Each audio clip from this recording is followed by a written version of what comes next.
especially the adoption of a budget, but okay. I want to call the special town council meeting, Hopkinton Town Council meeting of May 11, 2015 to order with a moment of silent meditation and salute to the flag.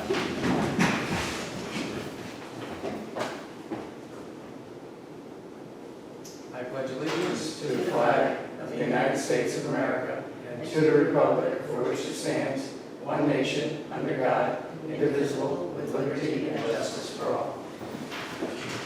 Okay. First up on our special meeting agenda is the discussion and revision of the proposed fiscal year 2015-2016 budget. Tonight we've got some information from the Finance Director, Brian Rosso, that adds or subtracts some items from the current budget that we're going to adopt hopefully tonight. And I'll hand it over to Brian to make those announcements. Sure. So yeah, I put a little spreadsheet together. These are all kind of changes that came to fruition after we set the budget, which was several months ago now, I guess, when we kind of finalized. A lot of them, the first four items are really just the updated rates for the Rhode Island Trust. And I have them listed there, property and casualty rates, from what we had originally thought, based on what they anticipated our increase to be, to what it actually is. It decreased by almost $22,667. Workman's comp was down $8,000 from what we originally thought. The police injured on duty was down $1,200. Health and dental insurance, we actually got a really favorable rate this year. It actually only increased 1.1% from last year, which is much lower than we anticipated. I think we originally thought it was going to be around 8%. So that decreased just under $28,000. The next three items were additional payroll changes. Like we had the IT director hired. At the time when we set the budget, we didn't know who we were going to hire. Now that he's been hired, we know what his health insurance is going to be, what his degree stipend is going to be. So we kind of just solidified the numbers on these next couple employees. The next one being the planning clerk. We've since found out that Linda was retiring. So she was previously a buyback. So going under the assumption that the next employee is going to be a family. I guess that's being a little conservative, because if we were to go with a single and then it was a family, we'd be in the hole right off the bat. So that gets offset a little bit by the fact that the new employee is going to start at the base pay for that position, on top of the fact that the new employee will not be receiving longevity, which Linda previously was. So we adjusted that. The next one was the new patrol officer. At the time he was in the academy, we were under the impression that he was going to be a single family, and now single health insurance coverage, now his family. So again, adjusted that payroll. The next one is the Affordable Health Care Act. That was something that was passed in the last year. And starting in 2015, the reporting requirements have become quite hefty. And Paychecks, our payroll company, offers a service that I think would be very beneficial for us to take them up on. In doing so, they reduced our current fee that they're charging us for payroll to kind of offset the additional costs. But they constantly monitor our employees, the hours worked, and let us know if we're ever at risk for penalties, and that they ensure that we are compliant with all the new state and federal laws that revolve the Affordable Health Care Act. And at year end, there's an extensive amount of reporting that needs to be done for each employee, and they handle all that, which is kind of all bundled in with our payroll now. So I think it'd be a wise decision for us to take them up on that. The next item is the CIP project. So it's related to the CIP project that we're doing for the IT. We previously did have an IT director here, so in my spare time, I was trying to assist the part-time IT director with getting our bearings straight for where we were at for the budget.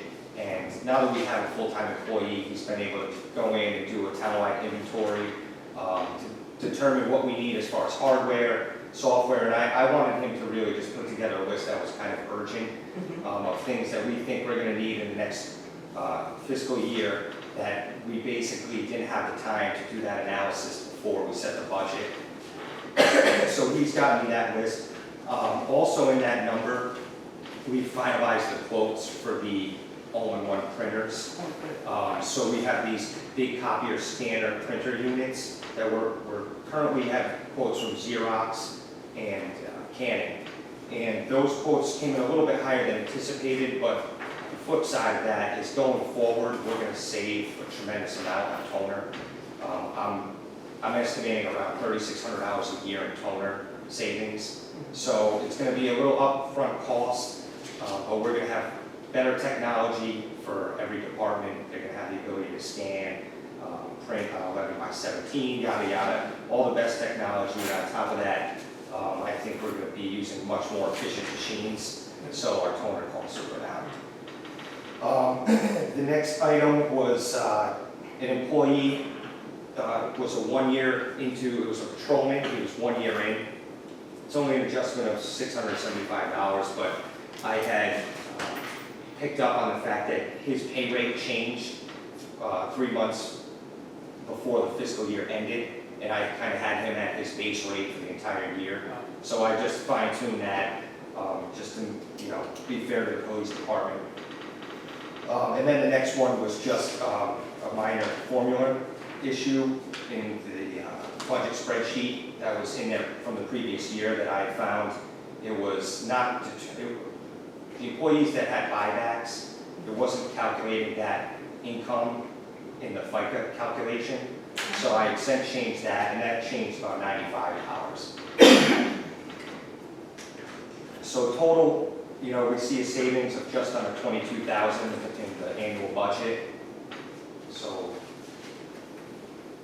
that's where we stand. I guess the ball's in your court. These are just my observations and things I thought that should be brought to light since the last time we met.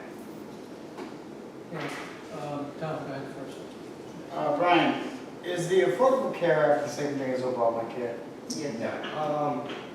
This is, it's related to it, but it's additional reporting that's required by the federal government because of Obamacare. Okay, so it's not that type of insurance. It has nothing to do with funding Obamacare. It has to do with additional reporting to the federal government. So Is that because we're a municipality? it's corporations as well. Really? It's any employer above 50 employees has to comply with these new federal regulations. Okay. And it's basically like filing another W-2 for each employee.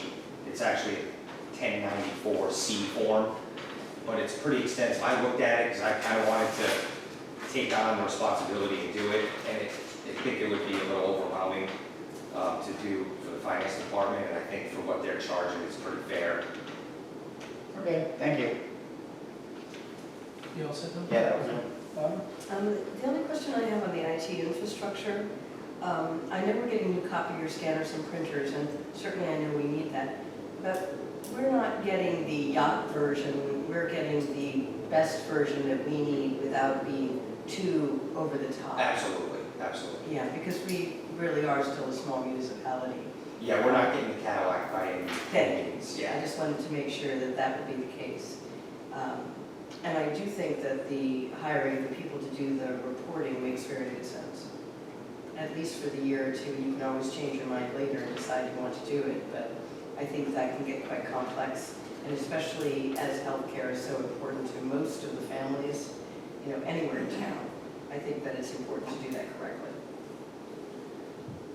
Brian, maybe you can mention, you printed out something that showed what the savings would be. Yeah, did you want to? Yeah, maybe give it to disseminate it to the council, just so they can see that, we're making this extra investment, but over time, it's gonna save us money, because the inkjet printers are just very expensive, the cartridges and the calls and whatnot, the repair calls and all that stuff, so it's, And I'm assuming you're going to get phone numbers. Make sure I know.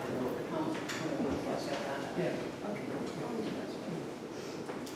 So it's quite a savings if you can look at it, up top where it says inkjet printers, to the far right, the annual cost is $88.20. And then if we do the all-in-one copies, the annual cost drops down to $16.44, so it's quite a bit. That's It's huge, it's huge. It's just, Yeah, these machines are just much more efficient. much more efficient. Right. And I think that's the idea, we realize that a lot of employees have specific needs where they need to keep their printers. And Xerox has offered to supply us with free printers with the purchase. And we're also going through the process right now to get a town-wide maintenance and toner plan. So we currently spend around $6,200 a year for toner and maintenance costs, and we can reduce that down to $3,600. So we're trying to get everybody under the same roof. Instead of having every department having to go out and buy toner every time they need it, they call a number, they already automatically have an inventory of toner for each unit, and as soon as they deplete that inventory, they call them up and they ship new ones. If there's ever a problem with any of the townwide printers, copier scanners, you just call them up and they send someone down to fix it, and it's all included in our annual cost. And all this equipment uses the same toner. It's, well, that's the problem. The reason why it's so inefficient is because everybody has a different model and make. Right, but now Currently, it's new. But yes, the bigger units will all be on the same toner, Right. and it takes that headache away from us, Mhm. because regardless of what toner they use, they're gonna supply it. So instead of us having to go out and get this ink cartridge and everybody getting their own individual ink, it's just supplied by one source and they control it all. So it's gonna take a lot of the legwork away from us, and it's gonna be easier on the department heads, and I think we're gonna save a bunch of money doing it. Brian, the only question I had was on the new planning clerk. You kind of went conservative on the full family option, I guess. I'm wondering why you wouldn't go with like one single, because you're going from a buyback, which is negative 3,500, to family. I would maybe suggest going to single, and then, it's not a big deal. How much is the difference? No, that's a good point, and I think, I did put a lot of thought into that, and the problem is, one of the biggest concerns I have with the budget is the changes in health plans. I think that's really one area that we're at risk. If an employee comes within a year and goes from a single to a family, and we don't have that budgeted, that's a big swing in expenses. So I think for her, I was trying to be a little conservative, knowing that I reduced the total town-wide health and dental down to our actual rates. We have no leeway there. So if anyone does go from a buyback to a single or buyback to a family, it's quite a bit of cost to hit the budget. You can see in the current year budget, if you look at the health and dental, there's a couple departments, as you probably remember when we went through, that got hit pretty hard on the health and dental, and you look at it and ask why, and it's because the mix changed throughout the year. If they have one employee, it kind of blows up their budget on the payroll side. Yeah, I'm just thinking, net we're 22,000 ahead almost, and how much would the difference be if you chose a single versus a family? It's like six. 85. Is it that much? It doesn't go from 14 to 4. No. It Like, I know in that 14,917 you had, if you chose. That's a family plan, 14,917. Well, that seems low for a Yes, family. so It is, right? the family plan premium, I got it right here for you. At our new proposed rates, annual single is 8,000, and the family is 19,100. So that's $1,100 at risk that we're, 11,000. A new employee, whereas in the budget, it's already figured for, what's your name, rate, Yeah, so that's gonna save. I think it's a good idea to stay where you are, because not only can this rate change to a family, which will take it up to 19, but on top of it, anyone else in the entire municipal staff could change. And I think that would be a bit of a problem.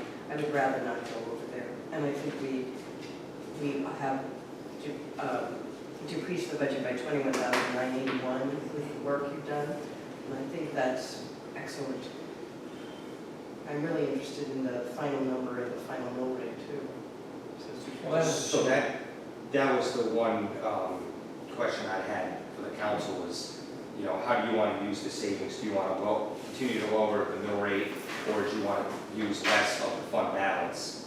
Because right now, we're still proposing to use the 496,000 fund balance, so we could reduce that to 400. 76. Yeah. Or you can change the mill rate to what? I'd have to go back and look at that, to be honest.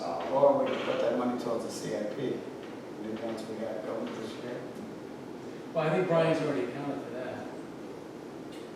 For what, was The that? CIP I don't know if we had expense. CIPs that we could use it against, and also, so that would pay for that CIP, but also reduce the budget. Yeah, so we're currently proposing, before today, the budget was,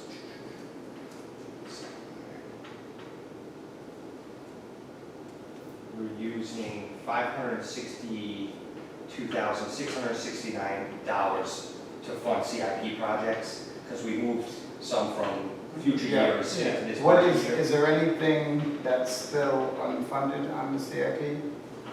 Not that we identified. I don't think so either.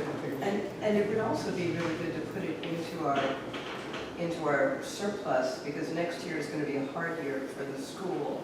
And it might be good to have that additional 22,000 hanging in, because we are going to need it next year. I haven't looked at the numbers, but we can find Well, it's out. only 25. I guess 20,000 would probably be very insignificant. I mean, without giving you hard numbers, I'd have to do the analysis, but I think it would be pretty insignificant On moving the to mill the rate. mill rate. Oh, it might be a Two couple cents. cents. Yeah, it'd be like, yeah. I think I'd like to leave it in the surplus. Or take it out, add it to the, CRP. no, No, the fund balance. fund balance. Yeah, which is same. Same, it's the same thing, you reduce the fund balance that we're using by 21,900. So it's, everything else, everything would stay the same. Right. Rate's still coming down. Yeah, 26 cents. 26 cents. So the difference would be we would increase the CIP from, based on the IT project, that would move up 9,000.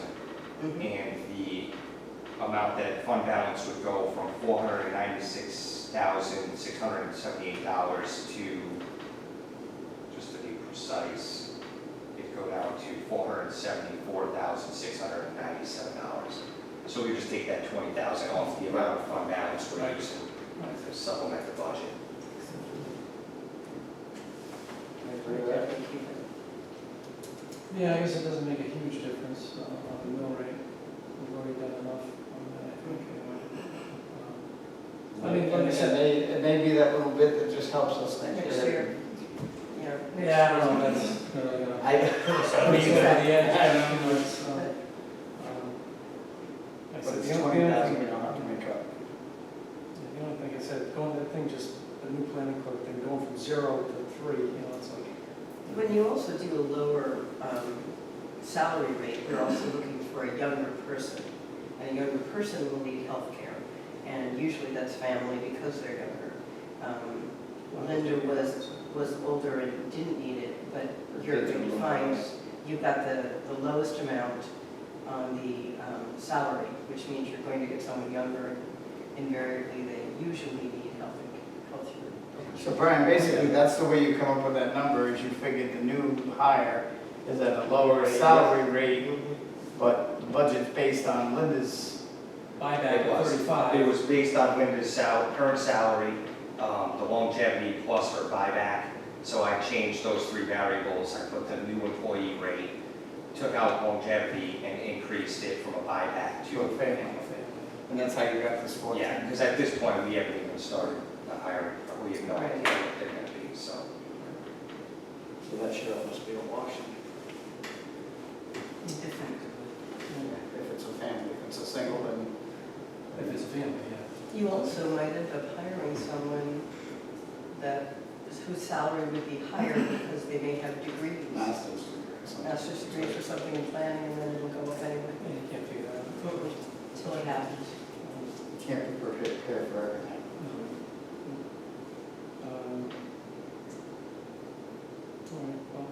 So you guys want to keep that in? Yeah. Yes. I don't want to, but I'll go along with it to not disrupt the apple cart. So we'll do that, we'll keep that the way it is, Brian. On the clerk, for the planning clerk. And also too, the other point that we wanted, I failed to mention last time we had our budget discussion was, Bill pointed it out and wanted me to mention it, but I forgot to, was that any of the hires that we hired were just replacement employees. There weren't any new hires to the town. So I failed to mention that last time. We didn't increase the number of employees. Correct. Anyone that was hired was a replacement, essentially. Okay. I guess, you guys have anything else? Motion to approve the budget? Well, I wanted to mention one thing, and I probably should have talked to you on this, Barbara, but I'll mention it just in passing. I'm not going to create a lot of waves on it. It's just that I think next time when we want that land trust thing really, we didn't negotiate that percentage of the town clerk's revenue, and I think we should have. So we gave them 15% or whatever it was, or 25% or whatever it was, up to 15,000.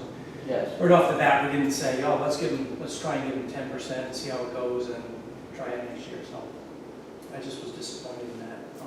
I think we should have negotiated a little bit more with those folks, because they're really in a position where we can say yes or no to any percentage, and they have to accept it. So. Well, we can change it in the future. Oh, exactly.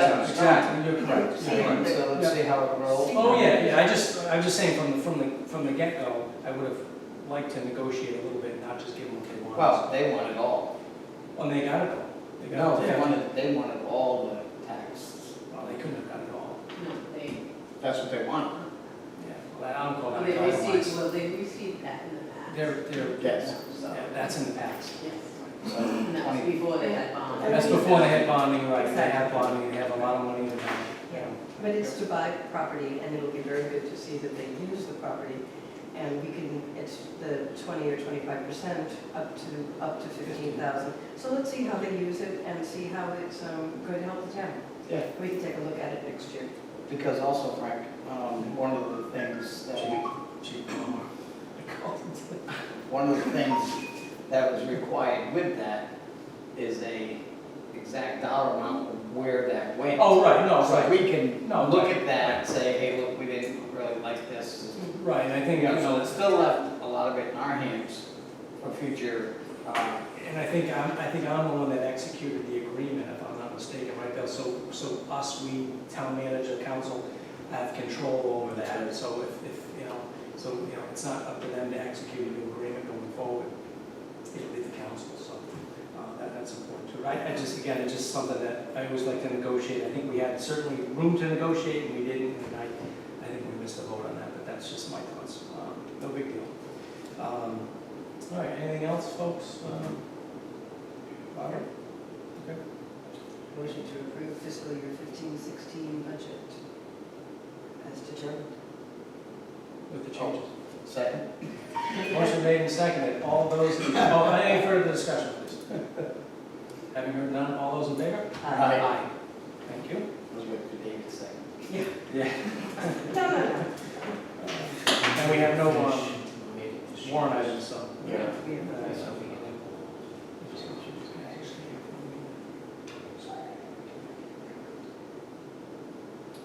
You guys all set? Yeah. Anything else?